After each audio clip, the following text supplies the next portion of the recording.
बच्चों, third year political science के paper first में जो विचारकों और विचारधाराओं का पेपर है पाश्चात्य, उसके अंदर आज अपन थॉमस एक्विनास के कानून के सिद्धांत की चर्चा करेंगे।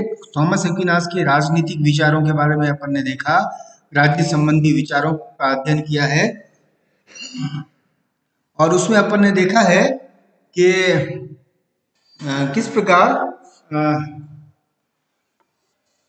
अ, किस प्रकार थॉमस एक्विनास ने राज्य शासक का वर्गीकरण किया है, शासक के कर्तव्यों का उल्लेख किया है।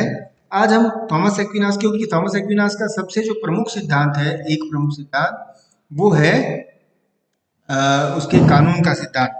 थॉमस एक्विनास कानून के नवीन और परिमार्जित स्वरूप की व्याख्या करने के कारण प्रसिद्ध है और इसको राज दर्शन के रूप में वो परिभाषित करता है। थॉमस का मुख्य कार्य कानून के सिद्धांत का विकास करना था। अपने इसी कार्य के लिए वह राजनीतिक रूप से एक बड़ा दार्शनिक बन जाता है और थॉमस के कानून के सिद्धांत का प्रतिपादन प्लेटो, अरस्तु, उससे पूर्व के जो प्रसिद्ध ईसाई विचारक थे, अगस्तीन, यूनानी दार्शनिकों, सोफिस्टों, रोमन कानून के प्रतिपादकों इत्यादि के आधार पर किया गया। ये मैंने पहले भी बताया था।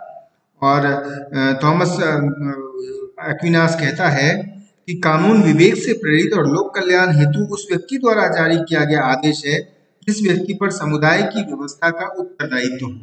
तो ये एक आदेश के रूप में उसके लिए, जो कि समाज के जन कल्याण की नीति बनाने को प्रतिबद्ध और उत्तरदायी है, और इसलिए कहता है कि कानून सर्वोच्च, सार्वभौमिक, स्वाभाविक और अपरिवर्तनशील है। इसकी अवज्ञा ना तो शासक कर सकता है, ना धर्माधिकारी यानी पोप कर सकता है, क्योंकि कानून के ऊपर कोई सत्ता नहीं है एवं कानून की आज्ञा पालन सभी के लिए अनिवार्य है और कानून मनुष्य के स्वभाव के अनुरूप ही होता है।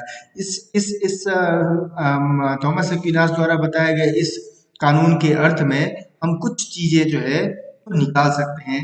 ये पहली झलक हमको मिलती है रूल ऑफ लॉ की, यानी विधि का शासन की। कानून की सर्वोच्चता की बात करता है। उसमें ना तो राजा उसका उल्लंघन कर सकता, ना ही चर्च यानी पोप उसका उल्लंघन कर। कानून की सर्वोच्चता।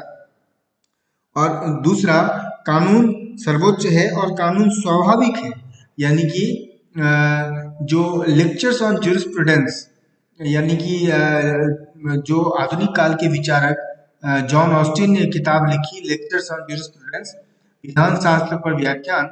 उसके अंदर जॉन ऑस्टिन ने कानून यानी संप्रभु और कानून की व्याख्या करते हुए कहा है कि अपरिवर्तनशील है, अविभाज्य है, सार्वभौमिक है। तो लगभग उसी चीज को थॉमस एक्विनास पहले कह चुका था, और यह भी कि कानून मनुष्य के स्वभाव के अनुसार है। अब इसमें जो है हम देख सकते हैं लेजिटिमेसी का तत्व है, यानी वैधता का तत्व है। मनुष्य के स्वभाव के अनुसार, यानी मनुष्य जब स्वाभाविक रूप से कानून के आज्ञा की पालन करे तो कानून को लेजिटिमेसी मिलती है, कानून को वैधता प्राप्त हो जाती है और फिर वो बहुत टिकाऊ, बहुत ड्यूरेबल और एक प्रकार से वो मान्य हो जाता है समाज के लिए। इसलिए कानून यदि न्याय और धर्म का उल्लंघन करता है तो वह कानून का शुद्ध रूप नहीं अपितु विकृत रूप है। अब ये भी बहुत इंपॉर्टेंट है। कानून को कैसा होना चाहिए? कानून कोई स्वेच्छाचारी निर्णय नहीं है, कानून कोई व्यक्तिगत निर्णय नहीं है, बल्कि कानून का शुद्ध रूप तो वह है जो कि न्याय और धर्म का पालन करे और उसके अनुसार चले। और कानून का स्रोत प्रकृति है, प्रकृति की कोई अवहेलना, अवज्ञा नहीं कर सकता। इसलिए मानवीय कानून और दैविक कानून भिन्न भिन्न नहीं, बल्कि मानवीय कानून का स्रोत ही ईश्वरीय सत्ता है। अब ये थॉमस एक्विनास की एक अलग व्याख्या थी। उसने कहा कि जो मानवीय कानून है, मैन मेड ह्यूमन लॉज है, और जो डिवाइन लॉ है यानी दैवीय कानून है, वो अलग अलग नहीं, भिन्न भिन्न नहीं, बल्कि मानवीय कानून का तो आधार, अंतिम स्रोत ईश्वरीय सत्ता ही है, दैवीय कानून है।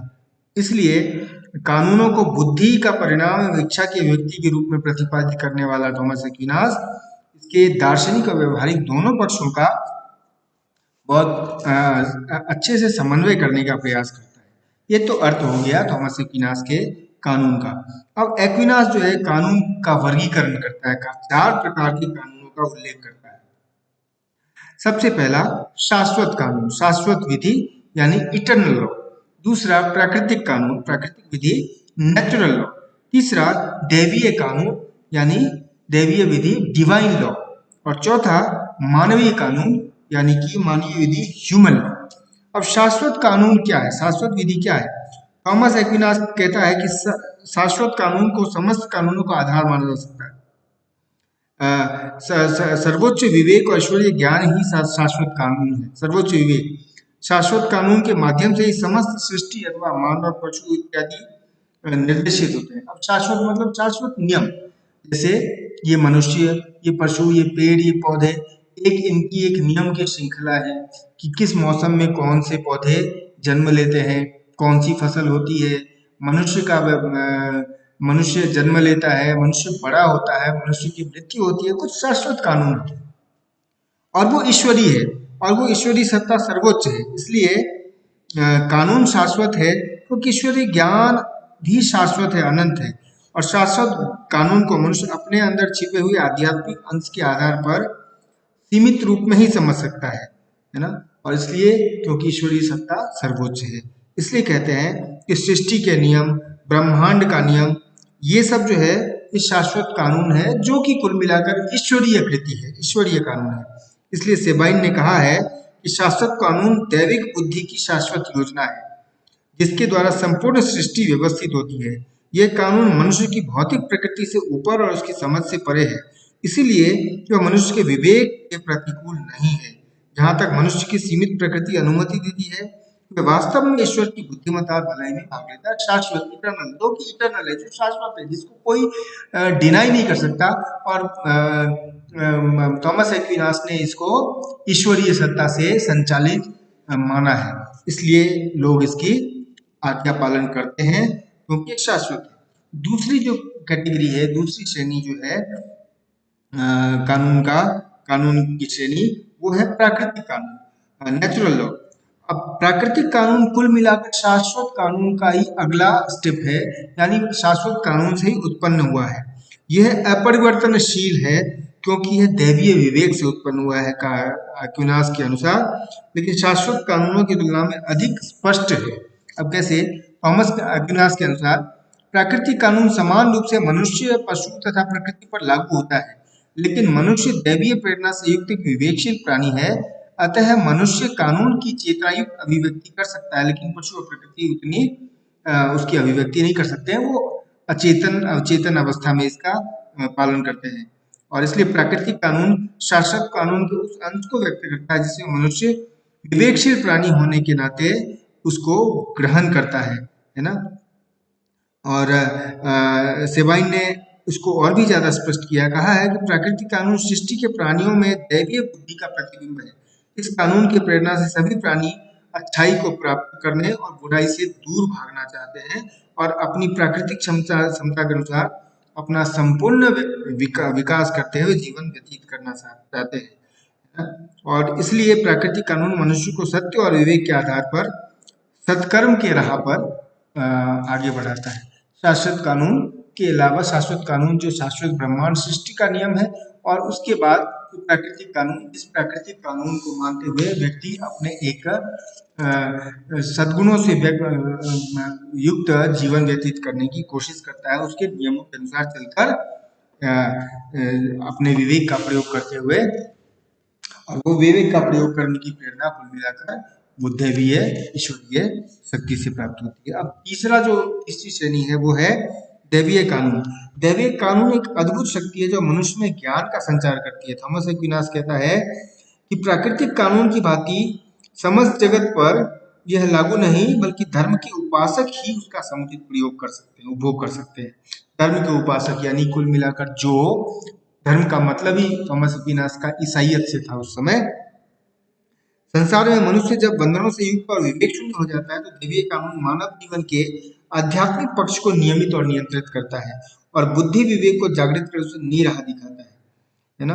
तो ये दैवीय सिद्धांत है कुल मिलाकर, जो व्यक्ति को दैवीय नियमों को मानने पर बाध्य करता है, और हर कोई इसको समझ नहीं पाता, स्पष्ट नहीं हो पाता है जो धर्म की आराधना। और इसलिए दैवीय कानून को उसने आध्यात्मिक इनलाइटनमेंट से भी जोड़ा है, आध्यात्मिक जो प्रकाश से भी जोड़ा है।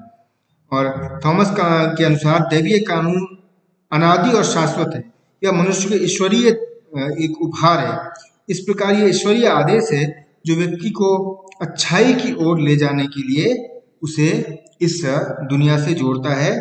और सेबाइन का मानना भी है कि थॉमस की जो ये दैवीय कानून की व्यवस्था है वह विवेक और श्रद्धा पर टिकी हुई है। यहाँ श्रद्धा भी है, श्रद्धा यानी आस्था पर टिकी हुई है। और दोनों ही मिलकर, वो कहता है कि दोनों ही चीजें मिलकर यानी विवेक और आस्था, इसलिए वो अध्यात्म और विज्ञान में अंतर नहीं करता है, उसमें विरोधाभास नहीं देखता। थॉमस एक्विनास वो कहता है कि अध्यात्म और विज्ञान दोनों ही एक ही भवन पिरामिड के हिस्से हैं, आधार है। और तो ये जो है, और उसके बाद जो है जो अंतिम कानून है ह्यूमन लॉ, मानव कानून। ये कानून समाज में शांति व्यवस्था, कानून व्यवस्था बनाए रखने के लिए मानव निर्मित कानून है और जो एक प्रकार से मानवीय समाज पर लागू होते हैं। जबकि प्राकृतिक कानून, दैवीय कानून, शाश्वत कानून समस्त चराचर जगत पर यानी कि मनुष्य और प्राकृतिक दोनों ही जगत पर समान रूप से लागू होता है। मानवीय कानून मनुष्य निर्मित कानून है, आवश्यकता के अनुसार निर्मित कानून है जो समाज में, राज्य में कानून व्यवस्था लागू करने के लिए और मानवीय आवश्यकताओं की पूर्ति के लिए बनाया जाता है। और इसका आधार कॉमन इंटरेस्ट, सामान्य हित और मानवीय विवेक है। और ऐसे कानून जो सबके हित में बनाए जाते हैं वही कानून कुल मिलाकर मानवीय विवेक से उत्पन्न होते हैं और वह मान्य होते हैं। मानवीय कानून में दंड का प्रावधान है और प्राकृतिक कानून अनिश्चित है, इसमें दंड का प्रावधान नहीं होता। इसलिए मानवीय कानून में वो विशेष परिस्थितियों में दंड यानी कि बल प्रयोग की संभावना भी रहती है। इसलिए मानवीय कानून की अनुपालना आवश्यक है और इसकी अवज्ञा करने पर दंडित किया जा सकता है। ये 4 प्रकार के कानूनों की श्रेणी बताया थॉमस एक्विनास ने, और इसलिए थॉमस एक्विनास जो है वो मध्ययुगीन अरस्तु भी कहा जाता है। उसने बड़ी विस्तृत व्याख्या की इसके बारे में और अगले व्याख्या